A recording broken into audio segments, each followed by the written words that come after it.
será. Muitas vozes vão dizer que não vai dar. Sempre persista, não importa o que vão dizer, só nunca desista do sonho que existe em você. Muito boa noite, Canal Dons. Hoje, terça-feira, é dia de informação para você. Informação com o diácono Robson Luiz Flonzini e diácono Paulo Rosa. Já estão aqui comigo, gente. Vou colocá-los no streaming. Aí, o pessoal está aqui comigo, boa noite. A benção, hoje estou abençoado. Mais abençoado boa noite. Que Deus te abençoe e nos abençoe também. Amém. Deus abençoe. Deus abençoe, Rodrigo.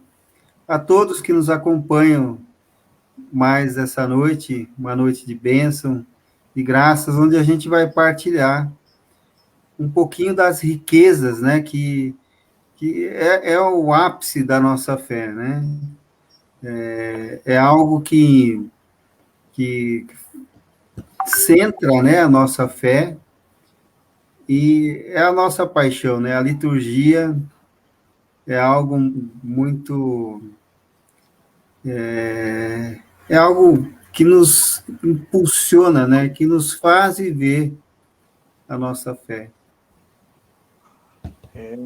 Estamos aqui também hoje, daqui a pouquinho, na página da comunidade São José, na página Permites, na página Reprise. Estaremos também na página da comunidade Olhar de Misericórdia, também, que vai acompanhar esta formação. Aos espectadores que já estão chegando, uma boa noite. O Jaime já está por aqui também. Jaime que fez uma gravação agora há pouco, gente.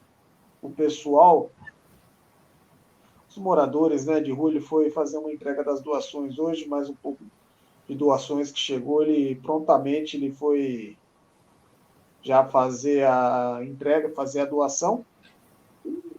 Daqui a pouquinho a gente vai falar um pouquinho mais dessa corrente do bem, enquanto vamos partir para a formação. E já estamos ao vivo agora sim nas páginas. Boa noite, comunidade Olhar de Misericórdia. Boa noite, página Permita-se. E boa noite também para o nosso pessoal, gente, da comunidade. A comunidade São José eu não estou achando hoje, não. O que está acontecendo lá na comunidade São José? Eu não achei o pessoal de lá hoje. Vou depois falar com a Laís. Hoje não está por aqui, não. O que aconteceu, será? Ah, não, está aqui sim. Opa, Tá aí? Gente. Está aqui. Agora sim, estamos ao vivo também na página da comunidade São José. Andressa Ferreira do Amoral, comunidade Santa Luzia, boa noite, tudo bem? Andressa Ferreira do Amaral está por aqui. Gente, vamos compartilhar, vai ser uma formação bacana em cima do livro do Concílio do Vaticano II. Deixo meus amigos à vontade. Fiquem à vontade, gente. Boa noite. Bom, a gente, então, só para que a gente retome, né, do princípio, a nossa proposta é fazer uma formação para catequista, como já dito, todos nós somos catequistas, né? A gente tem um tríplice munus, né? Que é justamente sacerdotal, profético e régio. Então, todos nós temos que fazer essa função de catequistas, né?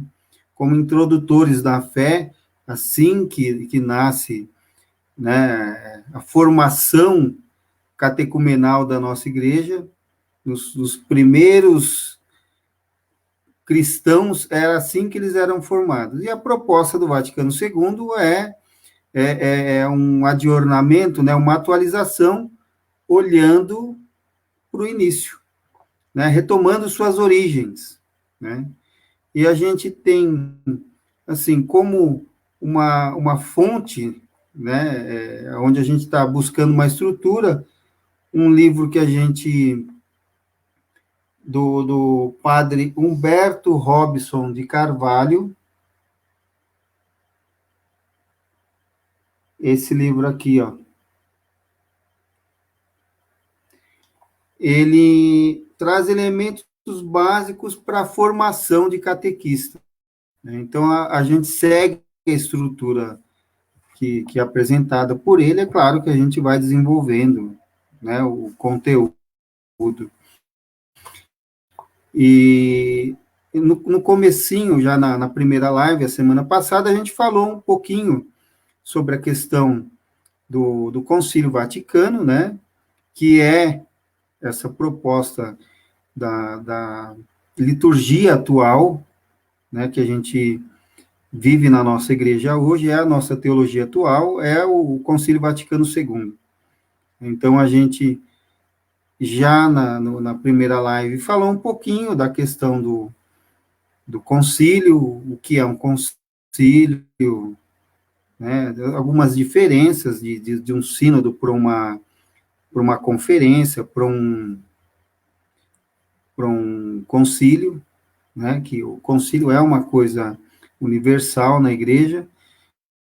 Então, hoje a gente avança um pouquinho mais e a gente vai falar justamente do primeiro capítulo desse livro, que é a história da salvação, né? A liturgia na história da salvação. E aí, é claro que o centro dessa Pascal, né? A gente, na história da salvação, é elementar, né, que a gente vive todo esse contexto, né, da história da nossa salvação. E aí eu gostaria que o nosso irmão Diácono Paulo Rosa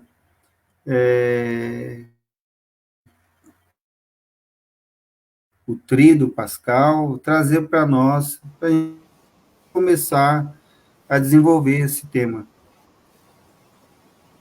Boa noite a todos e a todas.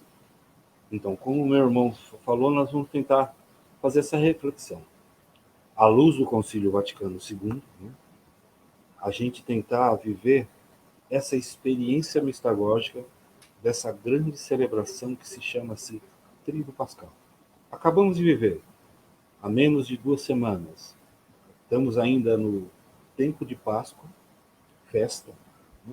Uma festa que dura 50 dias e que dessa festa pascal vai nos nortear todas as festas de nossa igreja. O Tríduo Pascal vai se nortear, da nossa Páscoa vai nos marcar quando vai ser o Pentecostes, que é uma festa transitória, que ela se muda, e ela é marcada a partir da Páscoa que nós celebramos. E também tem uma grande... Essa liturgia nos remete também à tradição judaica. Muita coisa judaica a gente celebra da maneira cristã, mas são tradições judaicas. A Páscoa é uma festa judaica, é um tempo de passagem, né? Para eles, os judeus, eles celebram a Páscoa como ainda aguardando a vinda do Messias. E nós celebramos a Páscoa na certeza que o Messias já está no meio de nós, vive, morreu e ressuscitou, mais que tudo. Nos mostrando a nós que somos cristãos, como o Robson falou, a gente tem o tríplice unus, pelo batismo. Todos nós somos reis, sacerdotes e profetas. Por isso temos a missão de sermos sacerdotes, de celebrarmos, de profetizarmos, e mais que isso, buscarmos a cada dia a imagem e semelhança do ser humano feito homem no Cristo, que se fez Deus no meio de nós.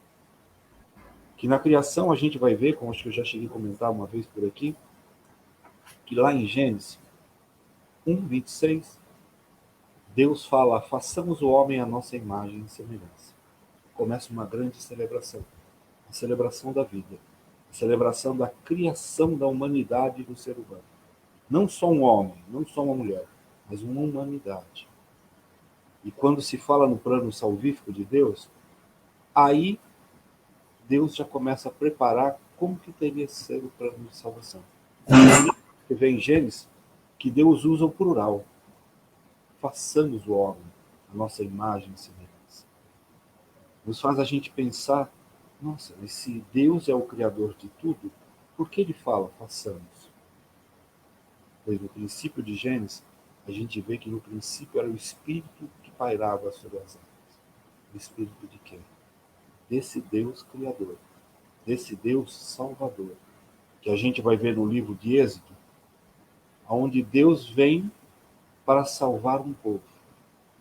Onde o faraó pergunta, em nome de quem tu falas? E Deus manda dizer, fala que eu sou o que sou. Sou o que sou, ele quer dizer que ele é a essência. E nesse tríduo pascal a gente vai ver como é grande essa essência e essa manifestação de Deus para que a humanidade, o homem, criado à sua imagem, se torne de novo a possibilidade de conseguir atingir a segunda qualidade que Deus nos fala em Gênesis 1:26. Deus fala, façamos o homem à nossa imagem e semelhança. Só que no versículo 27, ele tira uma qualidade. Só faz a imagem. A semelhança, a gente busca na maneira da gente celebrar a nossa Páscoa aqui na Terra, com Cristo, para que essa Páscoa possa se tornar a Páscoa definitiva. A passagem de uma vida amarga para uma vida plena em Cristo Jesus. E é isso que nós vamos tentar fazer essa experiência essa noite, da gente viver esse tríduo pascal. Uma grande celebração, 3 dias, na verdade. Um único dia que se celebra todinho o plano de salvação que Deus fez e preparou para nós. E é bonito, é gostoso a gente ver que Deus usou de todo um Antigo Testamento, de todo o povo que foi escolhido primeiro, o povo judaico, o povo de Israel, o povo de Abraão, de Jacó, e hoje esse mesmo Deus usa o povo, que se chama hoje o povo cristão, que vive o cristianismo. O que é isso? Ser cristão é a gente ser imitador do Cristo que viveu e vive no meio de nós. Fazer igual o que ele faria, pensar em como ele pensaria, celebrar da maneira que ele celebrava. Por isso que no tríduo pascal é gostoso a gente ver, quando a gente vê na Bíblia, que Jesus, na última ceia, na quinta-feira, ele manda os discípulos repetirem. Fazei tudo em memória de mim. Quer dizer que é fazer igual, na minha memória, me lembrando. E todas as vezes que me lembrar, eu estarei contigo. E é por aí que nós vamos caminhando. Robson, quer falar alguma coisa?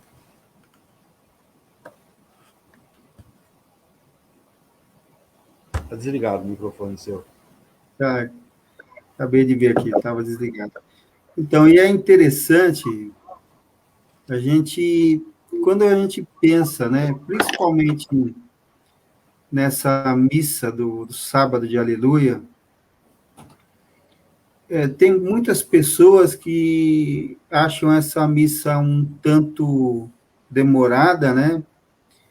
Mas é que a gente perde, né? Algo que é muito importante, né? Quando a gente vai para uma missa dessa e a gente vai disposto mesmo, né? A acolher tudo aquilo que Deus tem para nós. Veja que todas as alianças, né, que Deus faz com a humanidade, a gente vê ali no Antigo Testamento, é proferido nessa missão, as leituras, né? E tem muitas pessoas que até acham que é extensa justamente porque tem essa quantidade de leituras, mas todas elas são as alianças feitas com a humanidade, né? E aí você vê que tudo isso, né, são alianças que Deus faz com o homem, né, e que é aperfeiçoada de maneira definitiva na pessoa de Jesus Cristo, né? Se no Antigo Testamento a gente vê essas teofanias, né, ou seja, manifestações de Deus, é exatamente isso que o judeu celebra, né, na sua Páscoa. Em Jesus, a gente tem isso como a plenitude da revelação de Deus, né? Ou seja, Deus que se revela, né? Que quer se dar a conhecer a nós humanos, seus filhos, né? E essa revelação, né? Porque é uma revelação, né? Jesus Cristo, ele nos ama de tal forma que quando ele dá a sua vida, né, na cruz do Calvário, é para revelar o quanto Deus nos ama, né? Deus nos ama ao ponto de abdicar de muitas coisas, né? E tudo isso a gente vê, né, na pessoa de Jesus Cristo. Um Deus que poderoso, né, excelso, um Deus glorioso que se encarna no ventre da nossa mãe querida, a Virgem Maria, e se torna um igual a nós, né, homem. E ele não só assume essa carne, né, semelhante à nossa, com exceção do pecado, mas ele também entrega isso, né? Ao assumir essa carne, ele assume toda a nossa humanidade. E quando ele entrega isso, é no sentido de ele entrega a sua vida para nos dar a vida, né? Por isso que acho que a primeira leitura que é tirada dali de Gênesis, ela fala dessa criação, né? E Jesus Cristo, ele é o novo Adão, né? Se ali em Adão, né, o pai da humanidade, o ser humano é criado, né, enquanto terreno, essa criação é aperfeiçoada nessa aliança definitiva que é feita na pessoa de Jesus. Essa aliança nos traz aquilo que nós hoje somos, né? Pessoas que são introduzidas no centro da Santíssima Trindade, né? A gente hoje vislumbra, né, uma coisa que talvez você não tenha noção do que é ser uma pessoa batizada, né? Ter esse munus, né, de ser um profeta, de ser um rei, né? Você hoje, enquanto batizado, se você tivesse noção do que é isso, né? Jesus fala, né? Se você tiver fé igual um grão de mostarda, você ia falar para essa montanha, sai daqui, vai para ali. E muitas coisas a gente não vive porque não toma posse, né, daquilo que Deus dá para nós. Daquilo que Deus oferta para nós, da sua gratuidade, do seu amor. Né, e a gente, muitas vezes, não toma posse, né, de tudo isso. Sim. E é bonito a gente ver que nessa liturgia que a gente fala do Tríduo Pascal, aonde se começa que um Deus tão grande, tão poderoso, um Deus que tinha o poder em suas mãos e em seu coração, de salvar uma humanidade. A humanidade não era só aquele povo, era todo o povo que tem a pertença a esse Cristo. Por isso que lá em Mateus 28, quando Jesus dá o mandato aos discípulos, ide, anunciai a boa nova a todas as criaturas e batizai-as todas em nome do Pai, do Filho e do Espírito Santo. Ele firma uma aliança. Eis que estarei convosco todos os dias de vossa vida. E não vos deixarei só, vos enviarei para. Graças a Deus, nós, a igreja, o povo de Deus, nós somos guiados pelo Espírito Santo. O mesmo Espírito que anunciou a Maria, o mesmo Espírito que pairava na criação, o Espírito que a gente fala quando a gente vai estudar Deus uno e trino, né? Que o Pai é o amante, Deus é o amado e o Espírito Santo é o amor que move todinho esse encontro, essa união da Santíssima Trindade. E é bonito a gente ver que nesse Tríduo Pascal, uma celebração cumprida. Infelizmente, muito de nós, católicos, né, batizados, perdemos a chance, às vezes, de participar. E como nos fez falta esses 2 anos que nós não estamos podendo celebrar em comunidade. É uma celebração litúrgica que tem que ser celebrada em comunidade, em família, entre amigos. E é bonito a gente ver que o Tríduo Pascal, a quinta-feira, a instituição da Eucaristia, a gente vê que ele começa com um gesto profético. Um gesto que um Deus tão grande e poderoso manda que os discípulos vão, preparem aquela ceia, naquele lugar, naquela casa.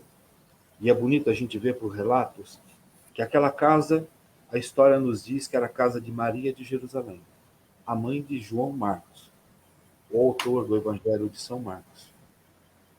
E é bonito ver que aquela casa, a vida inteira, ela esteve preparada, esperando o dia que o Senhor viria comer naquela casa, fazer a sua Páscoa, a sua ceia.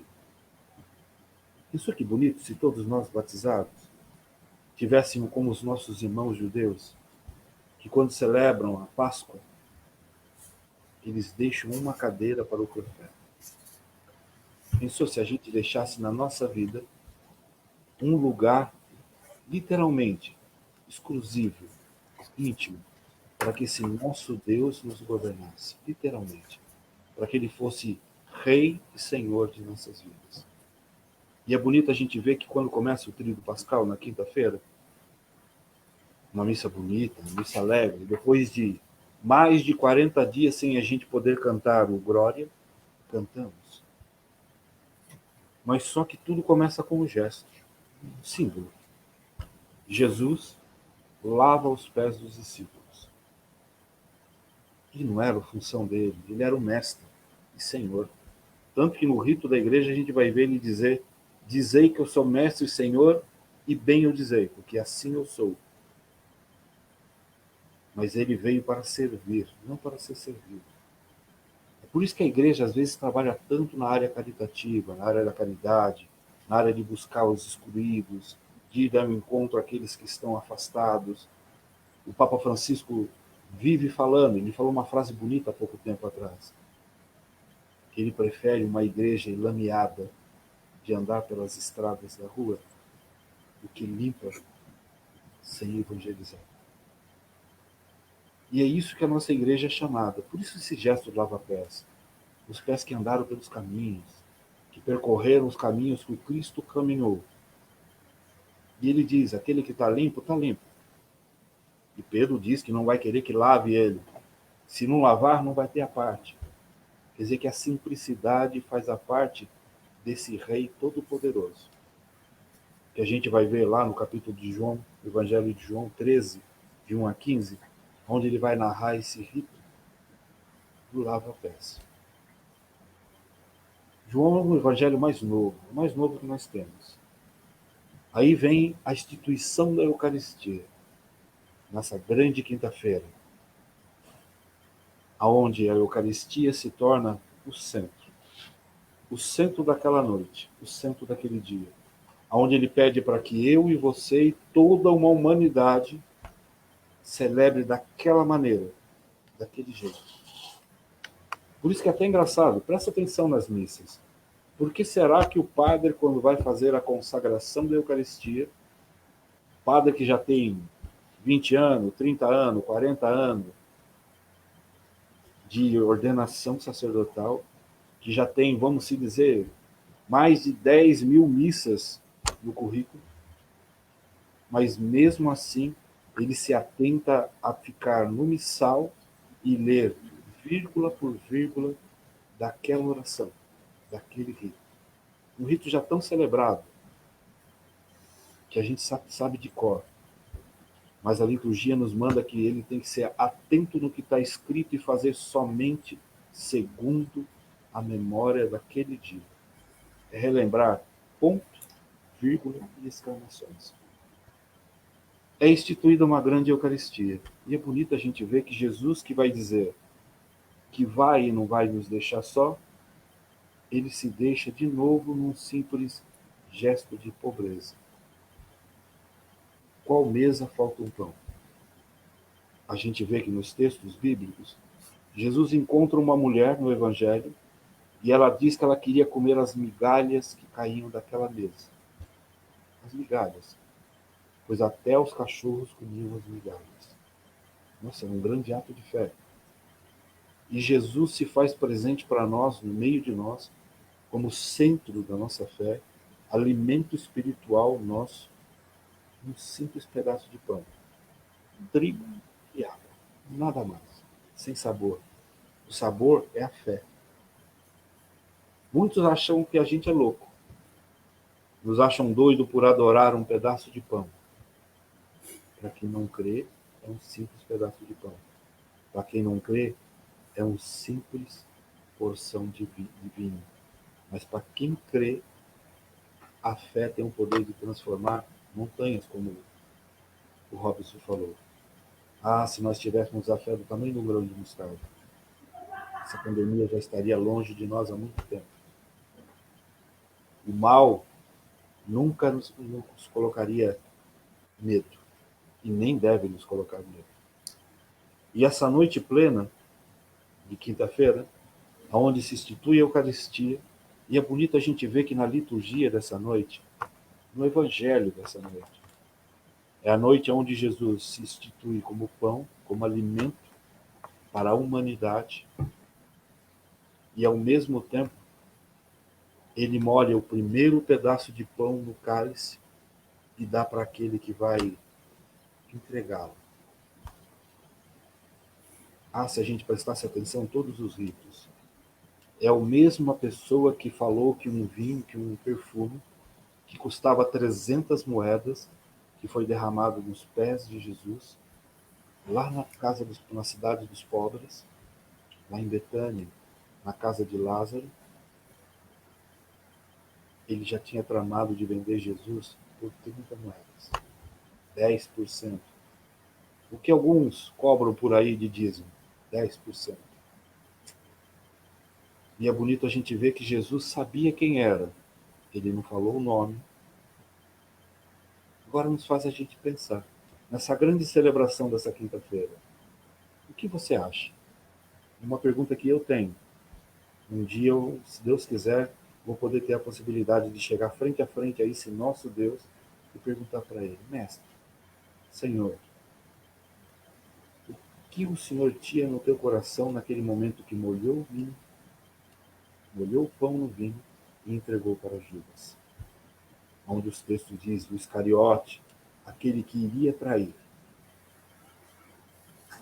E é engraçado dizer que mesmo Jesus sabendo que era ele que iria trair, ele era o privilegiado de ser o primeiro a comer aquela ceia. Ele foi o primeiro a comungar a Eucaristia. O pão que Jesus e o vinho que Jesus tinha acabado de consagrar. Nossa, é uma coisa bonita. Se a gente for pensar nisso, nossa, a gente Sim. viajaria. Justo aquele que iria pecar, vamos dizer assim, foi o que foi alimentado por primeiro. E olha que não foi João, o discípulo amado. Foi justo aquele em quem primeiro eu embebecer o pão. E essa Eucaristia é mostrada, onde Jesus se mostra Senhor e Mestre, mas ao mesmo tempo ele se mostra servo, dizendo que aquela igreja que estava sendo instituída naquele dia, aquela nova comunidade que iria celebrar em sua memória, a partir daquela quinta-feira, todas as quintas-feiras teriam que ser daquela maneira, toda quinta-feira santa. Por isso que na quinta-feira santa, geralmente, a gente dedica ao Santíssimo Sacramento do altar, o dia de adoração. É o dia que nós temos a possibilidade de adorar aquele que veio para nos fazer nos tornarmos gente e ser humano. Essa grande celebração termina. Acabou a quinta-feira.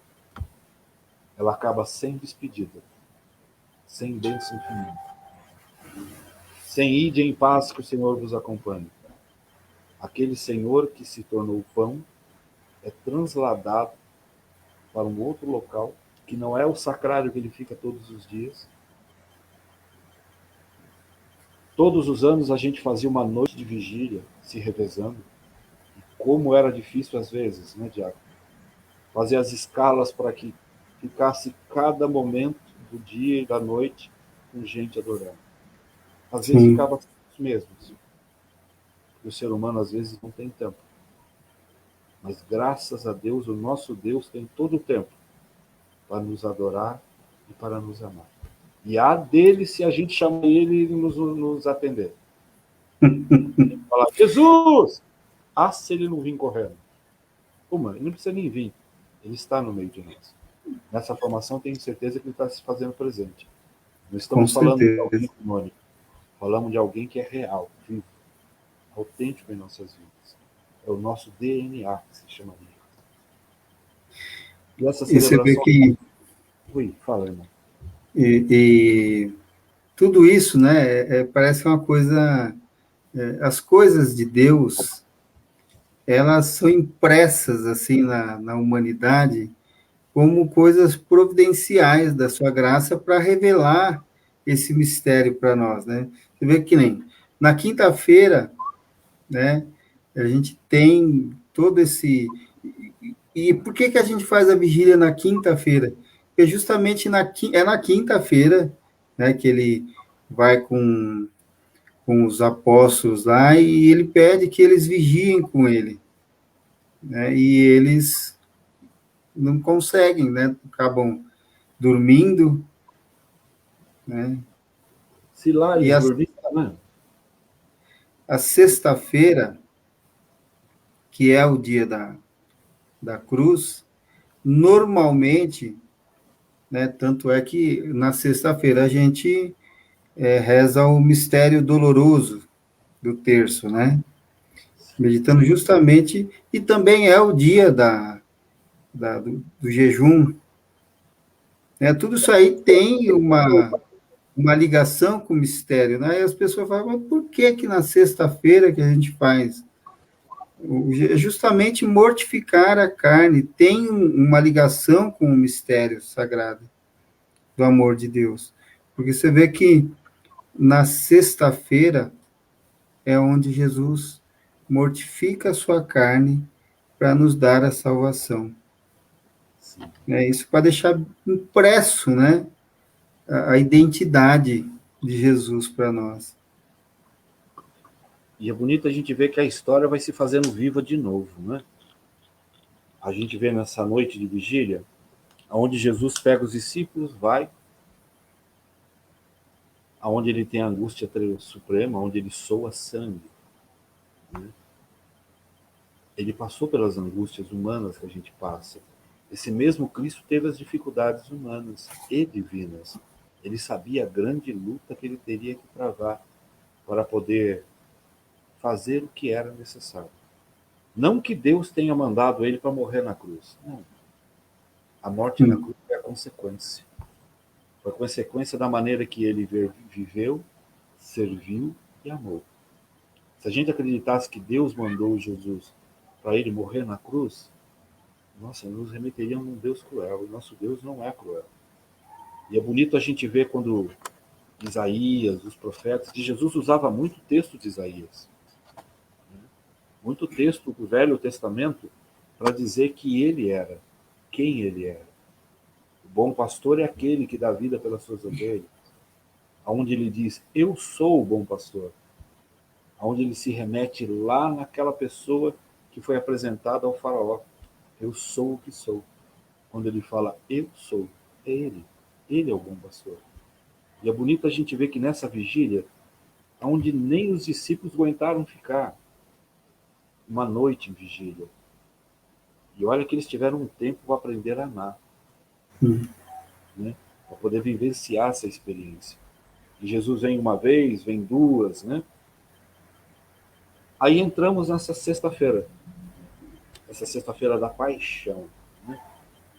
Onde um inocente vai ser preso, vendido por 30 moedas, entregado por um beijo. Nossa, um beijo é uma coisa tão importante. Como esse gesto do beijo hoje está nos fazendo a falta. De poder se abraçar, dar um beijo da paz, mesmo entre homens e mulheres, homem e homem, né? O amor puro. O ósculo santo, né?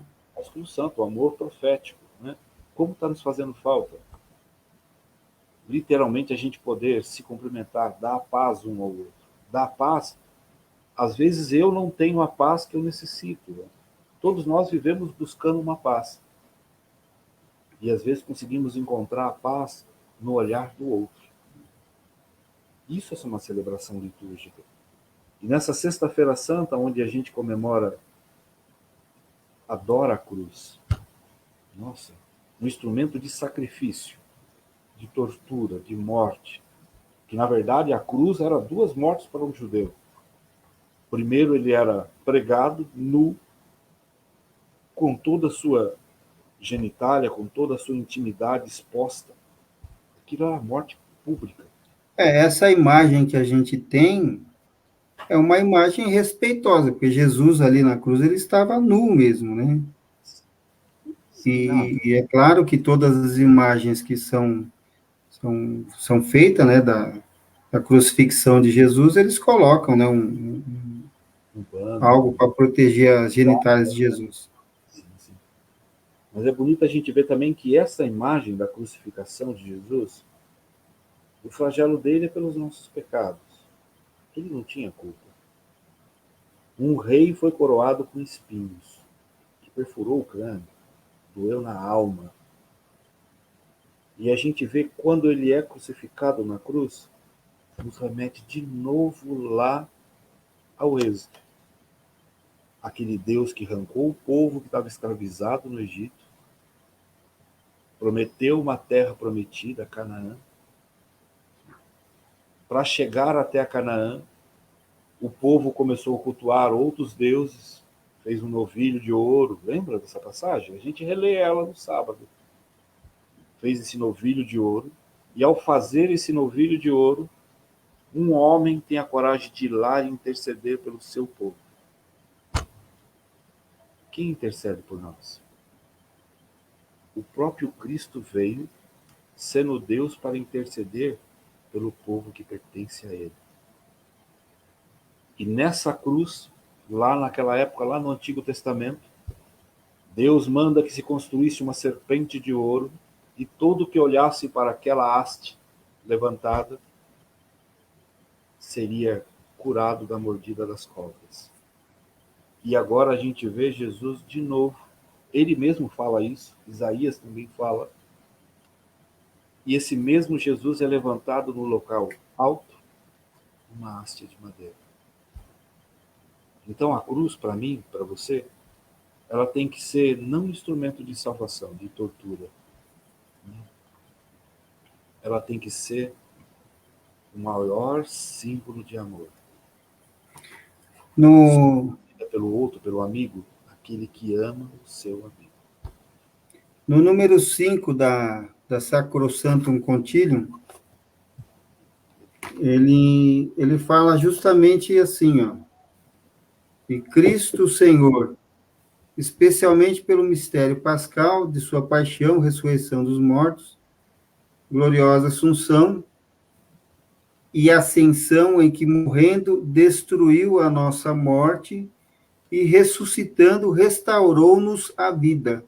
Realizou a obra da redenção dos homens e, rendendo a Deus toda a glória, como foi pronunciado nas maravilhas e que foi testemunha o povo do Antigo Testamento, do lado de Cristo, morto na cruz, brotou o admirável mistério da igreja. Ou seja, e é o segundo ato fundante da igreja, né? O primeiro ato fundante da igreja é a ceia pascal, a Santa Ceia, na quinta-feira. O segundo ato fundante da igreja, né, esse Deus que é ascendido para junto de Deus, né, e ele permanece aqui junto a nós através da igreja, né? Então, o segundo ato fundante dele é justamente a água que sai do lado de Jesus. Esse é o segundo ato fundante da igreja. E o terceiro ato fundante da igreja é o Pentecostes, né? A vinda do Espírito Santo, o Paráclito, né? Aquele que ele prometeu. E nessa Sexta-feira Santa, ela é uma Sexta-feira Santa diferente de todas as outras nossas vidas. E tem que ser. Por isso é bonito a gente fazer que cada tríduo pascal seja único. Nunca mais viveremos um tríduo pascal como acabamos de viver. Acho que não. Esses 2 últimos tríduos, acho que nós repetimos um ano e repetimos de novo para a gente poder aprender. Né? A gente só repete numa matéria quando a gente não entende ela, né, Diego? E às vezes é difícil você fazer DP. Nós fizemos já 2 DP, gente, pelo amor de Deus. Vamos aprender dessa vez. E é bonito a gente ver que nesse tríduo pascal, na Sexta-feira Santa, geralmente todas as celebrações começam com o sinal da cruz. E justo na Sexta-feira Santa, a gente entra em silêncio, sem o sinal da cruz, o sacrário com a luz apagada. Começamos a fazer as leituras que nos remetem àquela época, a fatos que iriam acontecer do Velho e do Novo Testamento. É feito não a proclamação do Evangelho, mas a narração. Narração é diferente de se proclamar. Totalmente. Onde é narrado, onde é partilhado, onde se coloca várias vozes, vários sentimentos juntos. Nossa, como dói narrar a paixão do Senhor. E se hora que tem que se enjoelhar.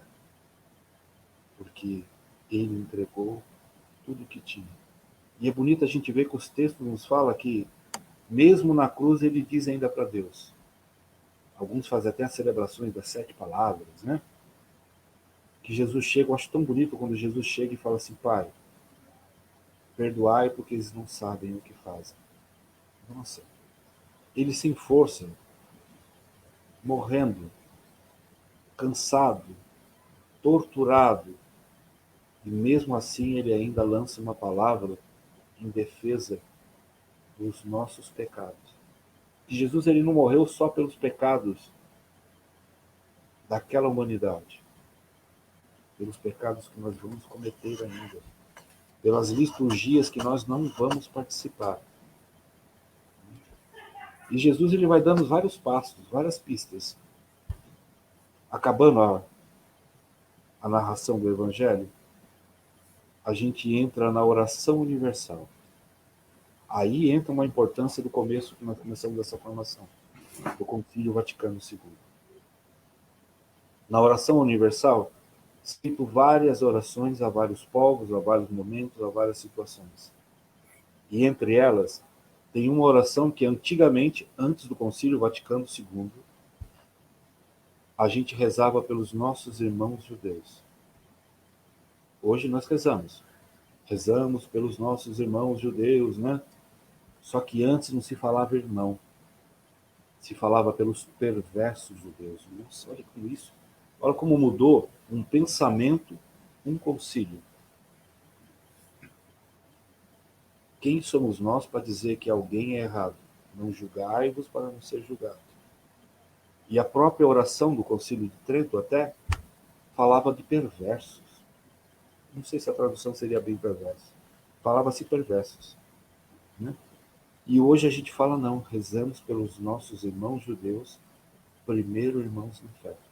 Sim, nós temos muito da tradição judaica. Aí são feitas leituras que nos remetem, adoração à cruz. Nossa, por isso que eu falei, parece loucura.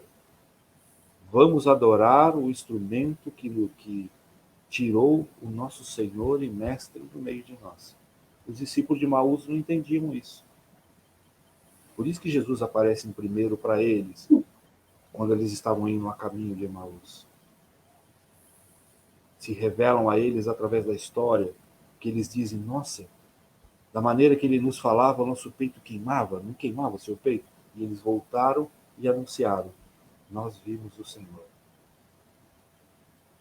O altar está nudo, sem toalha, desvestido, sem pano. E o altar é um ponto central, é a pedra do sacrifício. Por isso que quando a gente passa, a gente faz reverência, porque ele é o príncipe. O altar é um príncipe. É ali que é feito a transubstanciação. Ele é a pedra do sacrifício, onde Jesus vai ser transformado em pão para nós, em alimento. No momento do Pai Nosso, o altar é colocado uma toalha, bonita de novo, se distribui a comunhão em silêncio, acabou a comunhão, se desveste o altar de novo. Acabou a sexta-feira. Saímos de lá sem despedida, sem ir em paz, sem ninguém falar com ninguém, sem ninguém tocar em ninguém. Em algumas comunidades temos a tradição de fazer a procissão do Senhor, ou as encenações, né, da crucificação do Senhor. Acaba-se a sexta-feira, a sexta da paixão do Senhor. E sempre me indagou, sempre me fica uma pergunta. Por que será que esse dia e esse período de tanto sofrimento na vida do nosso Mestre, a Igreja tradicionalmente chama como via sacra, como paixão de nosso Senhor Jesus Cristo? Que só temos um amor além do normal para poder fazer o que aquele Deus fez. E é bonito a gente ver que os textos nos falam que Deus amou tanto o mundo que deu seu Filho único, para que todo aquele que nele crê não pereça, mas tenha uma vida em abundância. Sabe por que essa vida em abundância? Na verdade, todo cristão já morreu. Nós somos já ressuscitados. Morremos no batismo. O batismo na água e no Espírito nos fazem nova criatura. É por isso que uma criança é batizada. É por isso que o batismo tem um ponto fundamental na nossa vida, como teve na vida de Cristo. Por que ele tinha que ser batizado? Ele já era. Ele é o sacramento. Ele é o batismo. Mas mesmo assim ele passou pelo batismo. O batismo que recebemos nos mata. Morremos para o pecado, temos para uma vida. Para uma vida que todos nós temos que buscar a cada dia. E é difícil. Por isso que Jesus já fala, aquele que quiser me seguir, pega a sua cruz de cada dia e siga-me. E olha que ele falou isso antes da crucificação. Ele já sabia de que maneira iria acontecer. Ele sabia. Essa sexta-feira acaba, saímos dali. Durante a sexta e o sábado, não temos sacramentos na igreja. Nem se um bispo, um papa, ou qualquer pessoa morrer, ela não tem direito às celebrações litúrgicas. Sem sacramentos da igreja durante 24 horas. Nos preparamos para aquela vigília. A noite da preparação da Páscoa e da ressurreição do Senhor. Terceiro dia. Alguma coisa, meu irmão? Não. Né? Aí, nesse terceiro dia, é engraçado. Começa tudo em silêncio de novo, escuro. Não adianta a pessoa se arrumar, ir com roupa de festa. É um dia festivo. Ir com o cabelo arrumado. Começa no escuro. E a partir de uma simples vela que é acesa, onde Filho se chama Pascal. Círio Pascal, uma simples vela, aonde os diáconos pegam ela e cantam em 3 tons. Eis a luz de Cristo. Só após o segundo canto que é tirado uma luz daqui que começa a se irradiar pela igreja. Não fez falta esse ano. É tão bonito a gente ver quando a gente para no meio da igreja, com o Círio Pascal levantado, e a gente vê em volta de nós as pessoas tomando forma. Por quê? Cada pessoa estaria sentada no seu banco com uma vela na mão, e ao acender a vela, aquela pessoa que era anônima, que não tinha rosto, aquela luz começa a iluminar o rosto dela, a face dela. Ela começa a se tornar visível em meio a uma escuridão, em meio às trevas. Nos mostra que todo cristão tem que ser sal e luz no mundo. Levar a luz Esse onde há símbolo, Diga, esse meu irmão. símbolo, ele é justamente, né, mostrando, né, aquilo que o senhor falou também sobre a serpente, né? A serpente que estava lá, o povo sendo mordido ia padecendo, aquilo que era morte, aí os simbolizando naquela haste, né? Quem olhasse para a haste. E essa Então, uma coisa que é para a morte se torna a vida. Da mesma forma que aquilo que parece que seria a derrota, né, a morte de Jesus na cruz, parecia que seria derrota, na verdade é a vitória, né? E aí essa vitória é justamente ela que vem trazendo a vida, né? vem trazendo, Aquilo que foi vem trazendo, desfigurado começa a tornar figura, né? sim. E é bonito a gente ver que depois da bênção do fogo, se tem a proclamação da Páscoa, um anúncio da festa. Mesmo antes da ressurreição, a gente tem que ter, o cristão ele é chamado a ter esperança. Esperança é fundamental para nós. Porque para o mundo tem o costume de falar que a esperança é a última que morre. Para nós, não. A nossa esperança morreu e, mais que isso, ela venceu a morte. Ela ressuscita. Então, nós temos que ser um povo da esperança, o povo da aliança e o povo da esperança.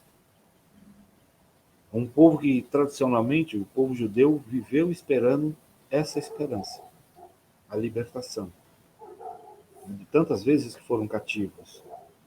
E nós também, na Páscoa, a celebração da Páscoa nos dá a liberdade de nos tornarmos de novo homens e mulheres livres, livres do pecado, livres das trevas e da escuridão. E é o sábado que mais demora. A liturgia é longa, tem gente que não aguenta. Várias leituras, vários salmos, né? Uma carta, o evangelho. Meu irmão, é a maior catequese que um ser humano pode viver. Se você prestar atenção em cada leitura, infelizmente esse ano a gente foi feito resumido, né? Fizemos só 4 leituras na maioria das igrejas, por causa das transmissões online, por causa do tempo também, por causa da pandemia. Mas cada leitura e cada salmo vai nos remetendo a um fato histórico, a um fato bíblico, a um povo. Vai se narrando de Gênesis ao Novo Testamento, de que maneira esse Deus grandioso fez para salvar o seu povo. É uma história, um plano de salvação, um plano salvífico, que durante muito tempo ficou oculto, mas que nos foi revelado em Cristo Jesus. Em Cristo, todo o plano de Deus foi revelado. Hoje nós sabemos como e por onde, de que maneira foi feito e é feita a nossa salvação. E a gente vê que, quando a gente vai ver lá as mulheres, lá em Marcos 16, de 1 a 7, quando naquela noite da ressurreição, bem cedo, é uma coisa que nos chama atenção em Marcos, quando as mulheres, bem cedo, antes da aurora, vão visitar Jesus no túmulo. É uma coisa cheio de detalhes, de gestos, de símbolos, né? Aonde, ao chegar lá, alguns textos nos falam que ao entrar, viram os panos jogados no chão, que cobriam o corpo, mas o lenço que cobria o rosto de Jesus, dobrado num local à parte. Nossa, tem uma relação tão grande com os nossos irmãos de Deus. A questão da festa. Uma noite que começa numa festa, na quinta-feira, na instituição da Eucaristia, e continua numa festa no sábado santo, na vigília pascal. E nessa vigília pascal, onde temos por centro o batismo, dia dos batismos, de se batizar os catecúmenos, né? Que se batiza os adultos, que se benze, abençoa a água dentro para abençoar, para batizar todas as pessoas no período pascal, tem que ser abençoado com aquela água do sábado santo. É tudo um simbolismo maravilhoso, rico em liturgia, em gestos, em exemplos. Aí nos fala dessa... Ali é renovado também o batismo, né? Se na quinta-feira santa o padre faz a renovação dos seus votos sacerdotais, né? No sábado, todo batizado renova os seus votos batismais, né?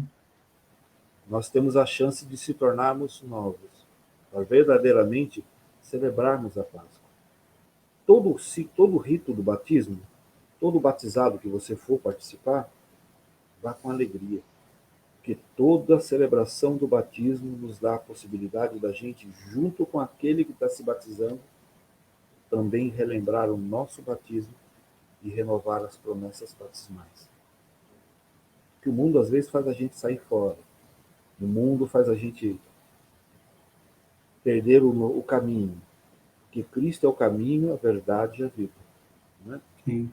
É bonito quando a gente vê numa celebração de Ezequias, quando a gente vê lá em João que Jesus fala assim: vou para a casa do meu pai, e quando eu for, ele tiver preparado uma morada, um local, voltarei e levarei você comigo, que para onde eu estiver, esteja você também comigo. E é bonito a gente ver que Tomé diz: Senhor, como podemos ir para onde tu vais, se não sabemos o caminho? E Jesus fala: eu sou o caminho, a verdade e a vida. Ninguém vai ao Pai se não for por mim. Então é bonito a gente ver que a liturgia ela vai se entrelaçando, ela vai se encarnando em Cristo, na palavra, no verbo. Né? Aonde nos fala que, nesse rito, que as mulheres vão, visitam o túmulo, acham os panos caídos no chão, mais um pano dobrado no local à parte, nos remete até a um paninho que a gente usa nos altares para poder celebrar a Eucaristia corporal. É um paninho que é usado durante a celebração, mas mesmo depois de usado, depois da celebração, ele é dobrado, guardado no lugar à parte. Tem todo um ritual para poder lavar e purificar ele, para que ele seja usado de novo.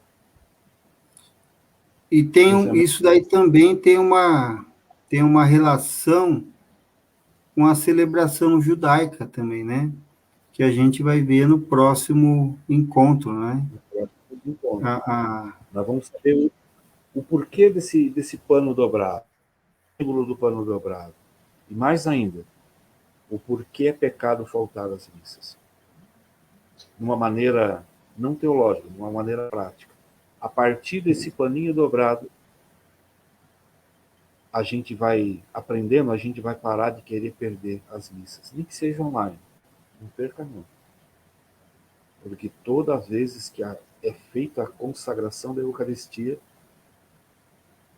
estamos rememoriando a memória de um Deus vivo, não de um Deus morto. E é bonito a gente ver que depois, João, lá no capítulo 20, do 1 ao 9, ele vai falar desse pano que nós estamos falando, que nós vamos contar na próxima semana. O porquê desse pano, o pano que estava sobre a cabeça, num lugar à parte, separado, dobrado. Nossa, que ressurreição que é essa que deixa o local onde estava organizado? Será que ia ter mais alguma coisa ali?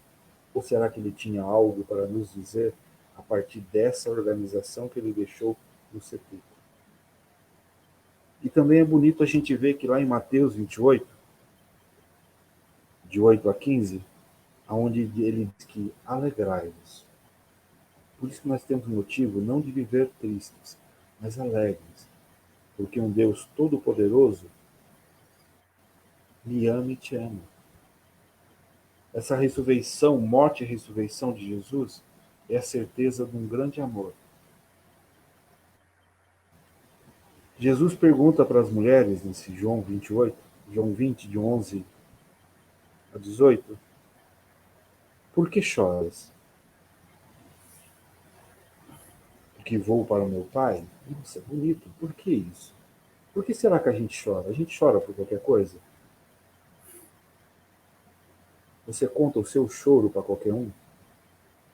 Para você falar do que você está chorando, das suas fragilidades, da sua intimidade, tem que ser para uma pessoa que conquistou respeito em sua vida. E é bonito a gente ver que essas mulheres, né, e entre elas, justo aquela que tanto pecou, e Jesus disse para que ela vá e não peques mais. Ela nos mostra e nos prova que ela mudou de vida. Ela tanto não pecou mais que ela estava nessa ressurreição como testemunha primeira da ressurreição de Cristo. E depois temos os discípulos de Emaús, que vêm nos relatar aquela tristeza.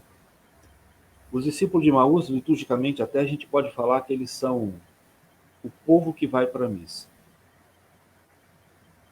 Quando a gente vai para a missa, muitas vezes a gente não vai pela alegria. Às vezes a gente vai pela dor.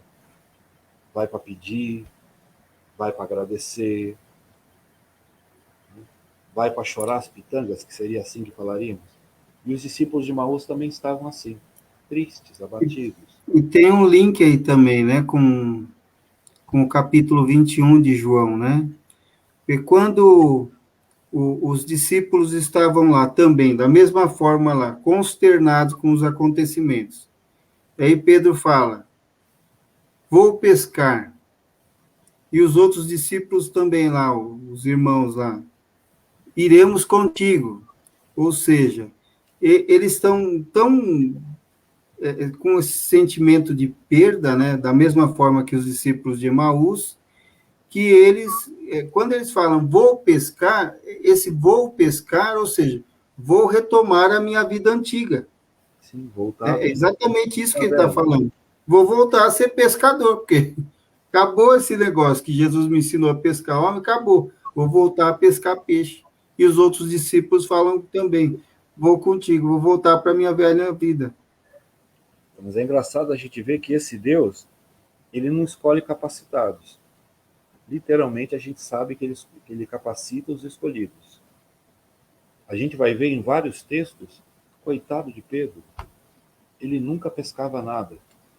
Tanto que nesse mesmo capítulo 21, a gente vai ver que ele vê Jesus, não reconhece bem direito Jesus na beira da praia. Só que é gostoso a gente ver no texto que Jesus na beira da praia, ele estava com a brasa acesa e já estava com o peixe assando. Jesus já estava com o peixe na mão muito antes deles voltarem do mar. Mais engraçado ainda a gente vê que Pedro estava pescando e quando ele reconhece Jesus, ele veste a roupa e pula na água para nadar. Ô, gente, quem que põe roupa para nadar? Só esse Pedro mesmo. Então, só para nos suportar. É sabendo que Jesus não quer ninguém perfeito. A perfeição se encontra à medida que a gente aprende a caminhar com aquele que é perfeito. Com Cristo. Se aproxima desse mistério, né? Sim. Por isso que a gente vai ver que na cruz, é bonito a gente ver que vários santos que passam pela história, eles se tornaram santos pela medida que eles se aproximaram do crucificado. A gente vai ver São Francisco de Assis, a gente vai ver São Padre Pio, Os estigmas, né? Que vão pegando tanto da paixão do Senhor, parecendo espinho na testa, estigmas nas mãos, a maneira que eles foram se aproximando deste que foi crucificado por todos nós. E quando Jesus encontra com Pedro, ainda, ele vai mais além ainda. Aquele que tinha negado 3 vezes, Jesus indaga ele para que ele mostre o amor. E a gente não entende. Até agora a gente vive aprendendo o que é celebrar. A cada celebração a gente aprende um pouco mais. A cada celebração nos dá a intimidade da gente poder se aproximar do Cristo. Como é bom a gente poder estar em cada ceia eucarística como João estava, com a cabeça encostada no peito de Cristo. Nossa, como é bom a gente poder se sentir que a gente pode, nas nossas fraquezas, nas nossas limitações, a gente vai estar sempre seguro naquele que é o nosso porto seguro, que é a nossa rocha, que é o Cristo Jesus. É bonito essa história, todo esse plano salvífico desse Deus que vive arrumando maneira para nos tornarmos cada vez mais próximos e íntimos deles. E tanto que a oração da sexta-feira principal que se tem é o Pai Nosso. É onde Jesus ensina a gente a chamar Deus de Pai. Abba, que na verdade é Paizinho. Por isso que quando a gente reza até o Pai Nosso, a gente reza com as mãos impostas, literalmente, na certeza que Ele é um Deus que veio para nos libertar e para cuidar de nós. O Pai justo e verdadeiro, que não veio para perder nenhum daqueles que foi dado para Ele. Que é o grande mistério desse período pascal. Na verdade, Jesus não perdeu ninguém. E Ele não veio para perder ninguém. Então, nos pensar.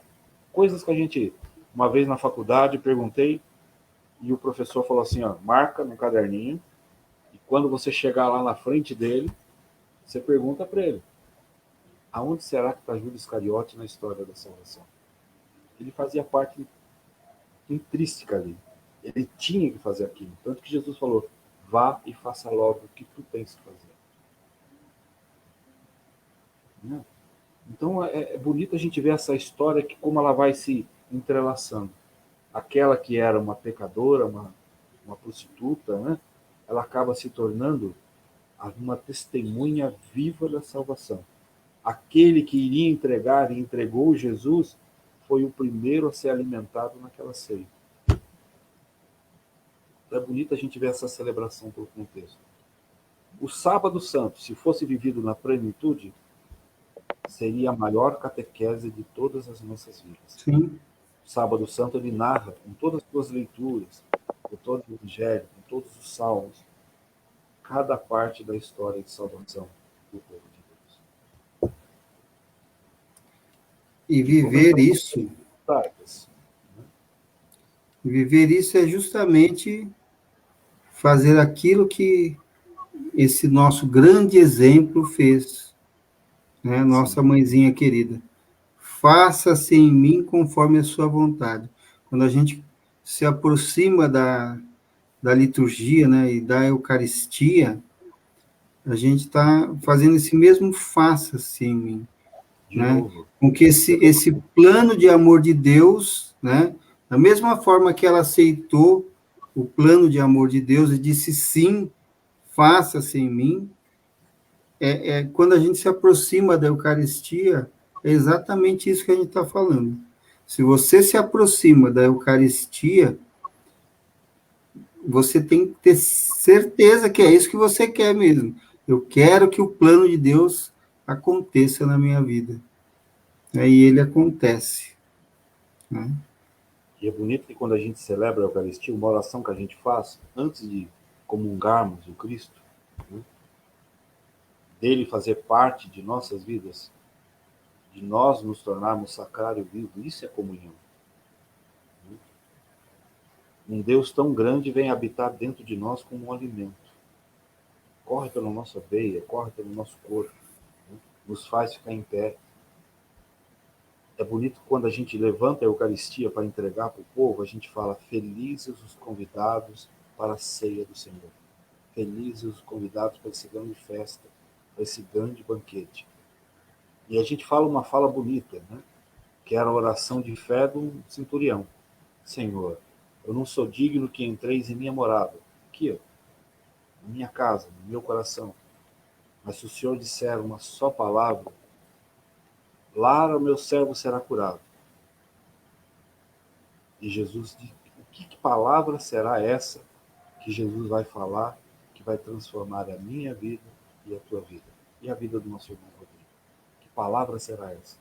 Que em cada Eucaristia a gente possa pensar: que palavra é essa que Jesus vai falar para mim, o Rodrigo, o Robson, para todos os irmãos e irmãs que estão vendo, que vai mudar a nossa vida? Que palavra será que é essa? Te amo, te espero. Nossa, a cada dia que você me celebrava, eu sabia que você estava mais perto de mim. Eu acho que é isso que Jesus, a cada Eucaristia, tem vontade de falar para cada um de nós. Uma paixão incondicional.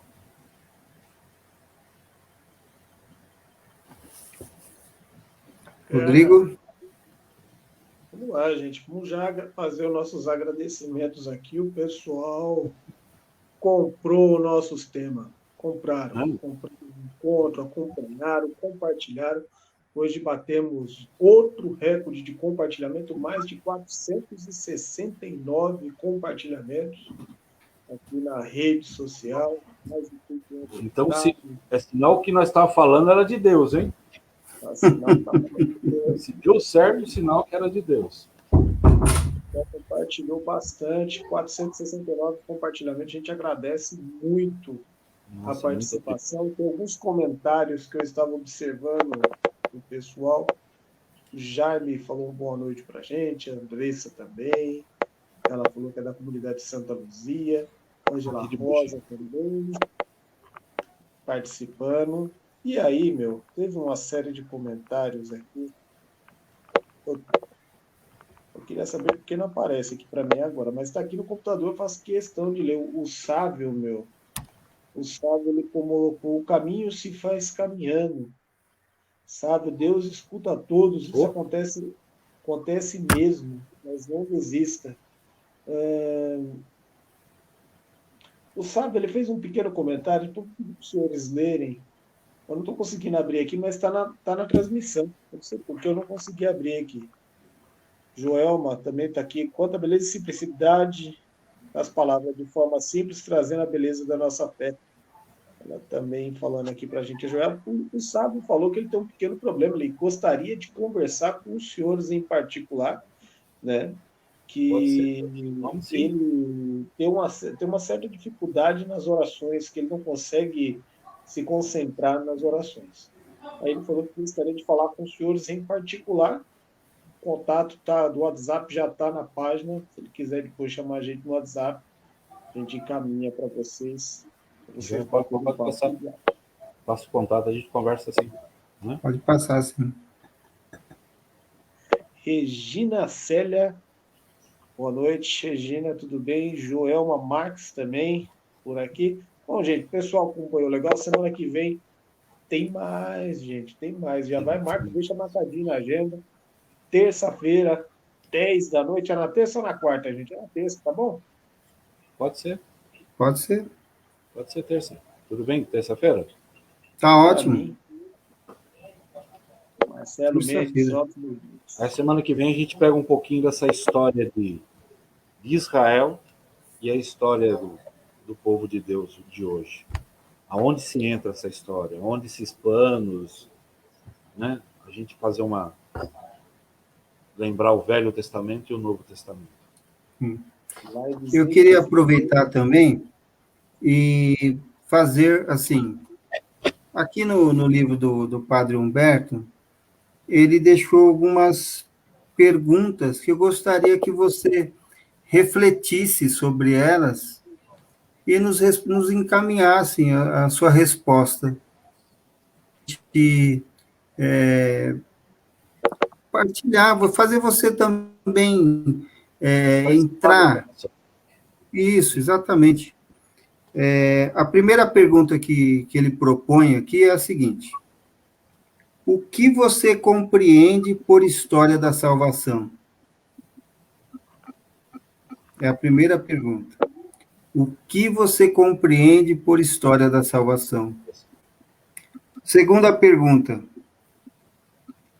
por que a liturgia está inserida no contexto da história da salvação?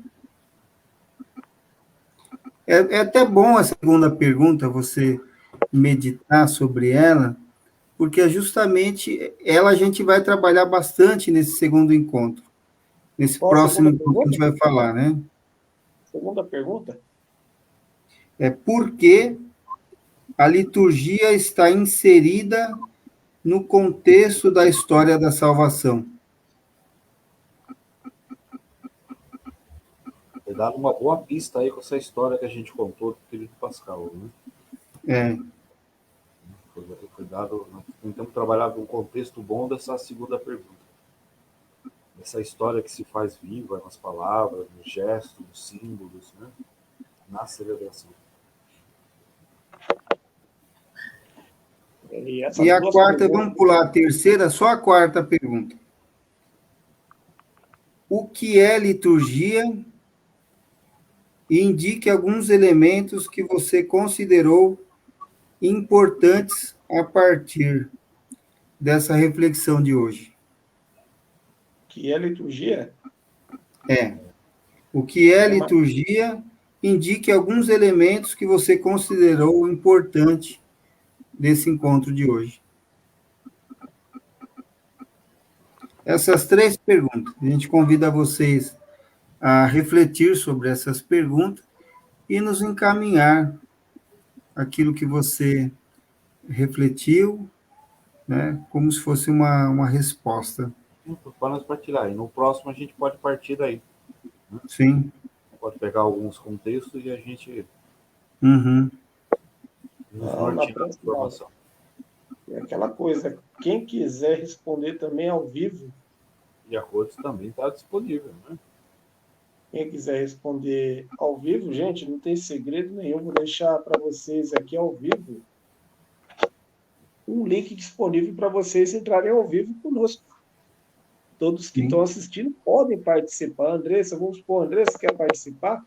Só deixar o contato depois, só falar, eu quero. Aí eu vou entrar em contato em off aqui, vou te mandar um link, você vai entrar ao vivo aqui com os diáconos, vai participar, vai fazer a partilha, é bem legal. Então, todos que estão aqui participando, quiser participar conosco. A gente faz um café teológico, não é? A gente junta para a gente partilhar. Bacana, pessoa. A gente chama faz um café teológico, cada um com a sua caneca, né? Online. Pô, fechou. Legal. Aí, ó, cada um com a sua caneca online. Pronto, fechou. Ele pode chamar tipo a Joelma, que está por aqui para participar. Estou no quarto do meu filho, tem uma caneca aqui do Star Wars. Nossa, que a minha do tricolor, né? Se quiser participar também, Andressa, fique à vontade. É boa ideia. Então, beleza, já marca aí, ó. Escolhe uma pergunta, marca. Semana que vem pode entrar ao vivo aqui para falar com os diáconos. Vai ser bem legal fazer esse bate-papo. Oi? Então, como foi falado, é uma frase que eu gosto muito. O caminho se faz caminhando. Sim. Né? O aprendizado se faz partilhando, lendo e discutindo. Uma boa discussão sempre é boa. Não briga, não. Uma boa discussão sempre é boa. Né? Sim. Quando você entra numa boa discussão aberto, a tendência é ambos crescerem, né? Sim, sim, sim. Agora, se você entra fechado, aí não tem jeito, né? Não. Aí nem você, nem a outra parte vai... Que nem entrevista, não sei se chegaram a ver a entrevista ontem do Cardeal de São Paulo, né, do Antilo, que ele deu na TV Cultura, no Roda Viva. Nossa, foi maravilhosa. Falou muito bem. Grande sabedoria. E os bate-papos, quanto mais aberto, mais dinâmico dessa forma que está sendo, vamos citar um exemplo. São 11h35 da noite, são 5 sites que estão participando conosco ao vivo. Em cada site aí, aqui no nosso tem 10, nas outras páginas na comunidade São José, acho que tem umas 10 também. O Permita tem 8, o Comunidade Olhar de Misericórdia 7, juntando as outras aqui mais umas 15. Estamos falando ao vivo às 11h35 da noite, juntando todos os canais do Dons. 58 pessoas acompanhando esta live aqui, esse bate-papo maravilhoso. Autocenso, você falou que teve foi bem compartilhado, né? Bem compartilhado e bem com interação. O pessoal fez bastante interação conosco, ou seja, é isso que Deus quer para a gente. A live é de Deus mesmo. Com certeza. Se Tá dando certo, é de Deus. Amém. Eu canso de falar que eu sou simplesmente só um jumentinho, só levo Jesus no Jerusalém. Se tiver dando certo, eu não fico cansado. Se eu ficar cansado, porque eu não estava carregando ele. Que é ele que faz a coisa. É verdade. O pessoal fala, gente, como que perguntaram para mim hoje aqui no Facebook? Nossa, vocês trabalham? Não, sim, eu trabalho, todo mundo trabalha aqui. Não, mas que a gente não entende como sobe. A gente não entende. O pessoal pensa que a gente trabalha só aqui no Dons. Não, gente, a gente tem. Aqui é a missão da igreja, aqui é na caridade, que nem a Mirtz falou em um dos comentários, esse trabalho na caridade que a gente faz.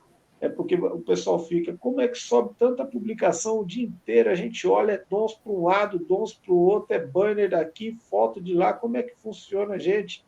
É simples. Facebook tem um gerenciador. Ele está mandando. Oi? Sentou no trem, parou no farol, tá publicando, está fazendo as coisas.